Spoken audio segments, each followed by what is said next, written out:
तर इथे बघू शकता एक मी मोठी वाटी घेतलेली आहे। आता त्या वाटीमध्ये इथे 1 वाटी शिळा भात राहिलेला आहे, तो आपण इथं भात ह्याच्यामध्ये आपण टाकून घेणार आहोत। तर सर्व असा भात टाकल्यानंतर काय करायचं, थोडंसं असा भाताला आपण चुरून घेणार आहोत। तर हाताला थोडंसं पाणी लावायचं आणि असं ह्याला चुरून घ्यायचं। तर आज आपण खूप छान असा नवीन पद्धतीनं शिळ्या भाताची नाश्त्याची रेसिपी करणार आहोत। खायला पण एकदम मस्त लागणार आहे, कमी साहित्यामध्ये आणि कमी वेळेत बनणार आहे आणि सर्वांना आवडणारी आहे। त्यामुळे ही रेसिपी तुम्ही शेवटपर्यंत नक्की बघा। तर तुम्ही वेळ न घालवता आपण रेसिपीला सुरुवात करूया। तर इथं चांगला असा भात आपण चांगला चुरून घ्यायचा। तर हे बघा चुरल्यानंतर बारीक असा आपला भात होतो आणि पाणी का लावायचं हाताला, कारण का आपल्या हाताला असं चिटकू नये म्हणून आपण याला पाणी लावून घेणार आहोत। तर इथे बघू शकता आपण भात छान असा हा चुरून घेतलेला आहे। आता ह्याच्यामध्ये आपण थोडीशी हळद टाकून घेणार आहोत। हळद टाकल्यानंतर अर्धा चमचा जिरं टाकून घ्यायचं आणि इथे मी 2 कांदे बारीक घेतले होते ते पण चिरून घेतलेले, 1 टोमॅटो अर्धा टोमॅटो घेतलेले ते पण बारीक असे चिरून घेतलेले, ते ह्याच्यामध्ये आपण सर्व असं टाकून घेणार आहोत। आणि 2 हिरव्या मिरच्या घेतल्या होत्या त्या पण ह्याच्यामध्ये टाकून घ्यायच्या। थोडीशी कोथिंबीर टाकून घ्यायची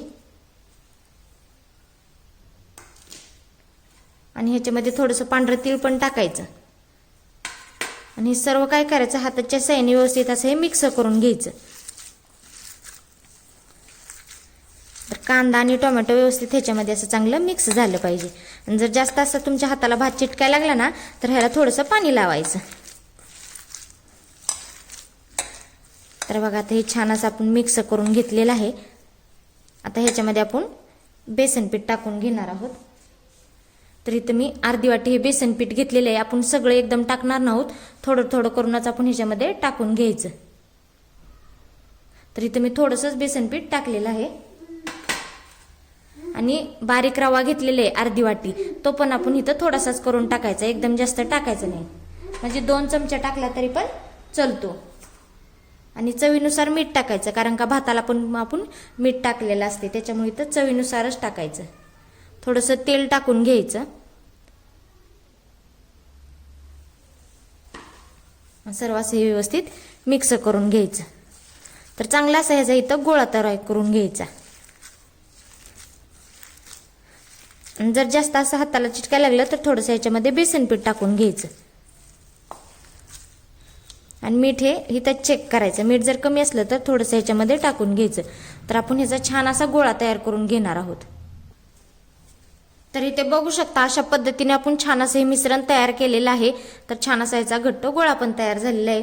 थोडंसं हाताला तेल घ्यायचं आणि हाताला असं तेल लावून घ्यायचं, थोडा ह्याच्यामधला असं थोडासा गोळा काढून घ्यायचा आणि गोळा काढल्यानंतर व्यवस्थित असं हे गोल करून घ्यायचं आणि गोल केल्यानंतर ह्याला असं थोडंसं दाबायचं, म्हणजे चपटा आकार द्यायचा। तुम्हाला गोल वाटला तरी तुम्ही गोल दिला तरी पण चलतो। तर हे बघा अशा पद्धतीचा आपण हे छान असा याला आकार देणार आहोत। तर इथे बघू शकता अशा पद्धतीने मी छान असा नाश्ता तयार करून घेतलेला आहे। तर चला पुढची तयारी आपण करून घेऊया। तर इथे गॅसवरती एक कढई ठेवलेली आहे, कढईमध्ये आपण थोडंसं तेल टाकून घेणार आहोत। ते जास्त तेल नाही टाकायचं आपल्याला। तर इथे बघू शकता थोडंसं तेल टाकल्यानंतर काय करायचं, थोडंसं असं पसरून घ्यायचं। तर आता हे तेल चांगलं असं तापून घ्यायचं। तर आता इथे बघू शकता आपलं तेल चांगलं असं गरम झालेलं आहे। आता जो आपण नाश्ता तयार करून घेतला होता ना तो ह्याच्यामध्ये आपण टाकून घेणार आहोत आणि गॅस हा मध्यमच ठेवायचा। तर मध्यम गॅसवरती चांगलं लालसर होईपर्यंत आपण याला तळून घेणार आहोत। तर इथे जास्त तेल टाकायची गरज नाही, इथे कमी तेलामध्येच हा आपला छान नाश्ता बनणार आहे। तर आता खालची साईड लालसर होईपर्यंत आपण याला हलवायचं पण नाही आणि असंच ठेवून द्यायचं। तर आता इथे बघू शकता खालची साईड आपली छान अशी लालसर झालेली आहे। तर आता आपण ह्या पलटी करून घेणार आहोत।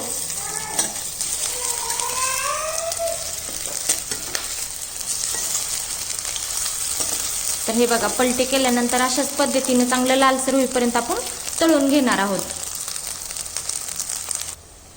तर इथे बघू शकता आपण दोन्ही साईडनी छान असं हे तळलेलं आहे।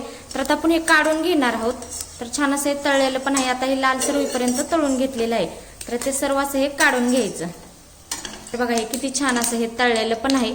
तर बाकीचं पण आपण अशाच पद्धतीनं तळून घेणार आहोत.